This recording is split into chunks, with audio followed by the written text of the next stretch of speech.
Yeah, it's massive. You know, I came through playing community rugby league, and you know, I always came up through playing against Shaun. We've got Anakin who played there as a junior, and it's a great club really. It's literally around the corner, playing the same colours, so you know the partnership makes sense. And I think if anyone's seen, especially on Challenge Cup, with Oldham getting beat, you know, with Rochdale getting one close, Doncaster getting competitive games from 4-0 from Dewsbury as well. You know, community games well and alive, and you know, there is some teams that could probably compete to a certain degree in League One and stuff like that. So yeah, it's great. Very important. I didn't sign for Keighley until I was 27. I was playing community rugby. I was playing for Underbank, so it's very important.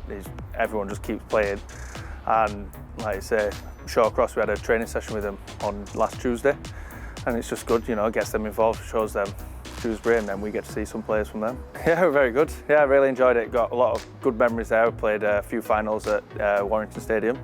No, it was really good. It was amazing, and like the team that I played in was a really good team. We pretty much won everything that I can remember, and I feel like they've supported a lot of the players that have come through the club after they've finished rugby as well. So I played for Clayton and Bradford Victoria Rangers, but yeah, I had great experiences. You know, I think from my amateur team we had about 5 who've ended up playing Super League. You know, from Adam and Johnny Walker to Liam Hood. You know, players like that. So yeah, the community game's massive. So I started playing football first, and I noticed there were a team at Siddle. So I went to Siddle, very nervous, didn't think I could have done it, but I had to take the opportunity because I wanted to play rugby for a long time as a child, but there were just no teams around there, so I had to start when I was 18. Oh, it was brilliant. It's something that I always wanted to do, and the fact that there were a full team there, and you know, they welcomed me, and I just grew, and there was a couple of teams on the outskirts of Halifax, and it just gives us that opportunity to be able to have a competitive game.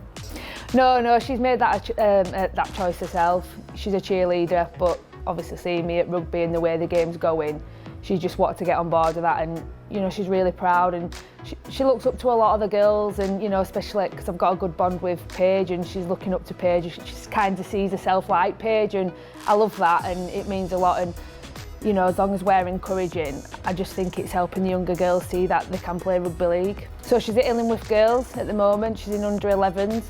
And it's been great what I've set up that Illingworth is. Like for Halifax, they've got so many different age groups, and you know, take me hat off to Swampy, because he's the one that's started it off and continued to support it and getting the growth there. And I think it's really helped a lot of other teams get on board at the other clubs, and the growth is unbelievable. I've never known anything like it. And when I first watched Olivia's game, just seeing her under 11 side stand in front of me, just overwhelming. I was just so proud. I felt quite emotional by it really.